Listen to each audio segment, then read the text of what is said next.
Okay, so I get asked about this, what I'm about to talk about, probably more often than not.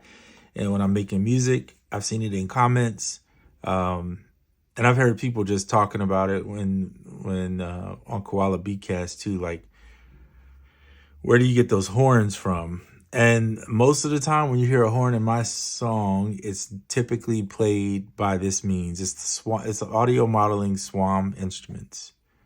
So if you guys have never seen this before, it looks like this. It's sold on iOS. It works on the iPhone. It works on iPad, and you can buy them for the desktop. However, for the desktop, they're really, really expensive. Unless you're going to use it all the time, I suggest just buy it on the iPad for that once in a while occasion that you might want to put a saxophone or something in your music.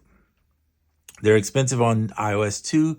However, around Black Friday and certain sales that are happening around the years, you can get them for sometimes like $20 for a pack, right? So when I say a pack, it might be like the saxophone pack, and you'll get like the tenor, the alto, the soprano, right?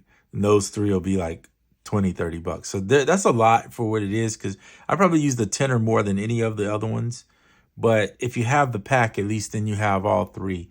And what I'm going to show you is that you can record that into the SP. So if you have an SP, this might be something you want to look at. You can get, like I said, get it on the iPhone and then just use it this way. Now, you don't have to have a keyboard. For me, I prefer the tactile. I don't like touching the screen as much. I used to do it all the time on the screen, but now I use this and something with some mod wheels. You want to have this, and the reason is because it works. If you can see, let me make sure that So if you can see right here, the vibrato moves up and down with the mod wheel. The pitch moves with the pitch, which is good.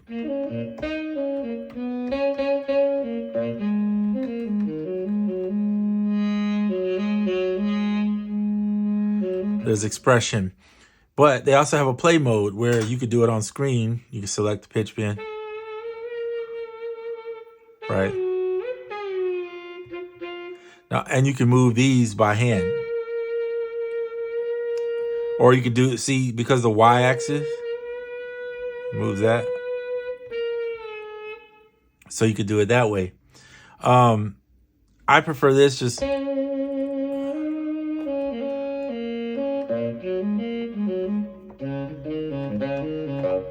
Now, it sounds, I should have showed you this without all this extra added. This is how it sounds without it.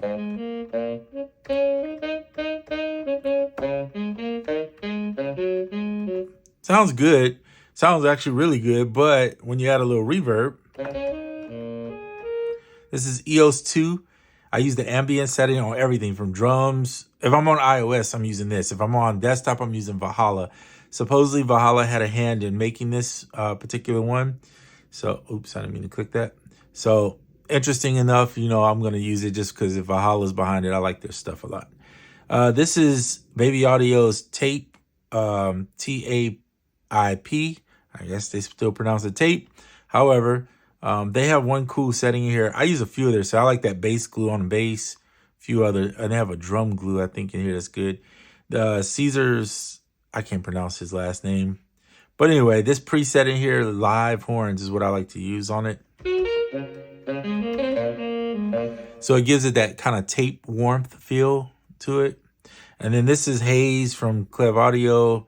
And what's cool about Haze is you can position where you want the horns to sit in your mix if you're doing it. Or I use this a lot on the master channel, so sometimes I'll throw it in. And I think if I'm not, they have a woodwind setting.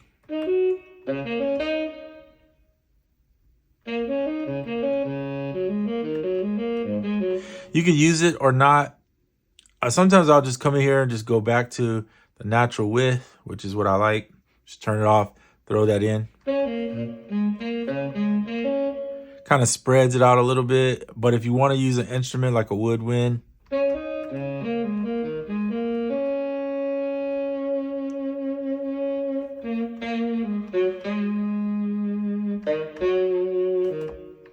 and I didn't play a horn in my lifetime. My dad did, but I just like to figure out how how it sounds in the mix. If it sounds good, I roll with it, right? I just play it. So you can record all this into the SP. You see I have the SP hooked up here with the USB-C.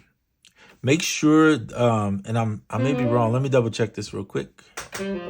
Yeah. So make sure that in your utility, if you're on the SP, that is, you go over to gain, not to gain, I'm sorry. You go down in your settings, in your general settings, and make sure that your USB in is set to line in. If it's set to mix out, it won't record in properly the sounds that's coming from the iPad. That's what my discovery is. So here's a simple beat. Right?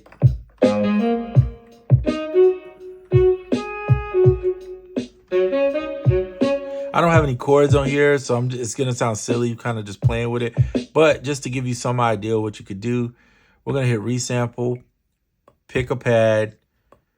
This is going to be the start pad, but before we do that, you want to make sure your external in is set in here. Otherwise, it won't record.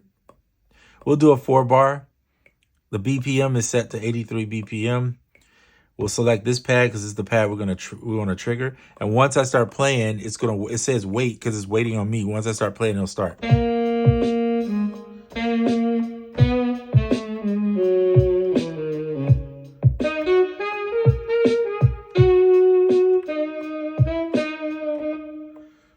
Whatever. I just played whatever came to mind.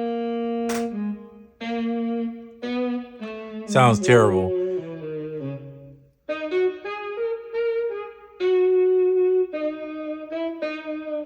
So there's a 4-bar right there.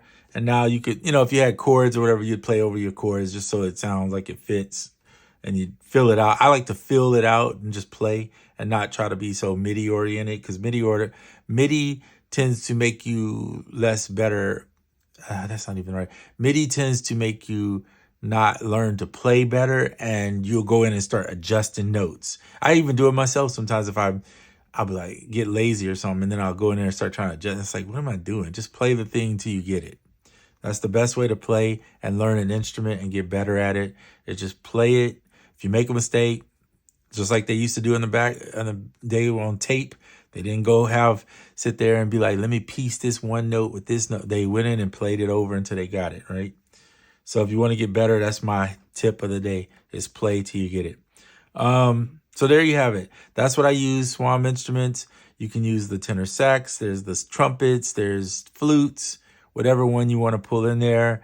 And I use AUM because it's a really good mixer for getting the different sounds that you want. There's a flugelhorn that's really good too. If you can afford to get other stuff in there, I would say get the flugelhorn.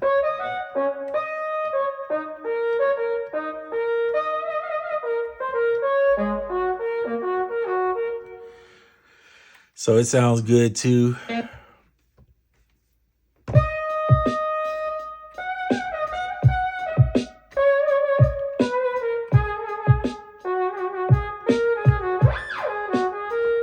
I'm just messing around, but yeah, so there you go. All right, so if you want to know, there it is. I've given it to you. Again, if you don't have a keyboard, play on the screen if that's what you can do, right? And then we don't need to go into all that. And yeah, so horns are important to me because I use them for the purpose of soloing and stuff like that because I'm not a singer. So by any means, you're not going to hear me trying to sing either. It's just not worth it. But I will say that you can use a horn or guitars and different lead instruments that can present a nice little sound over you, so you don't get so basic where it's just drums, bass, and chords all the time. Especially if you don't play piano. I do play a little piano. I can play some chords. I play some notes. I know how to play melodies and stuff like that. But if that's your struggle and you want something additional, or if you want to try something else to have some different sounds, I would say Swam Instruments is the best at that.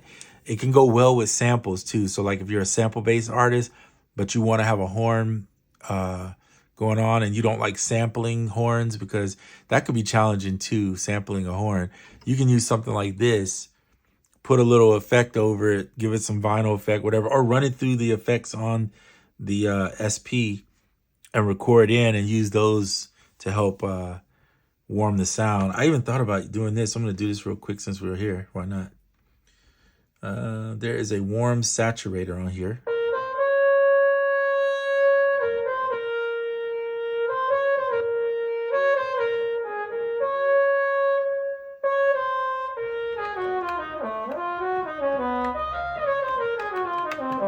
It kind of warms the sound up a little bit. Or you could use, there is also a lo-fi one.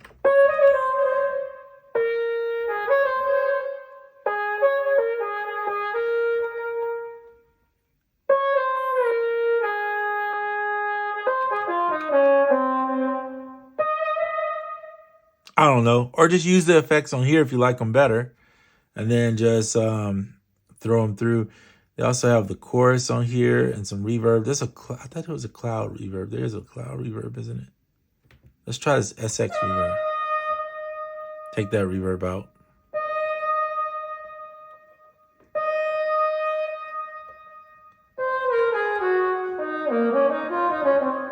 That's not the cloud one, but let's try the cloud one.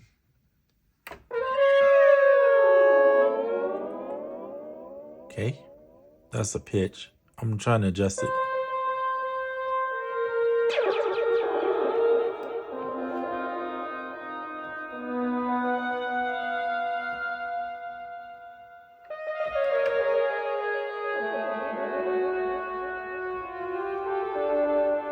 Interesting.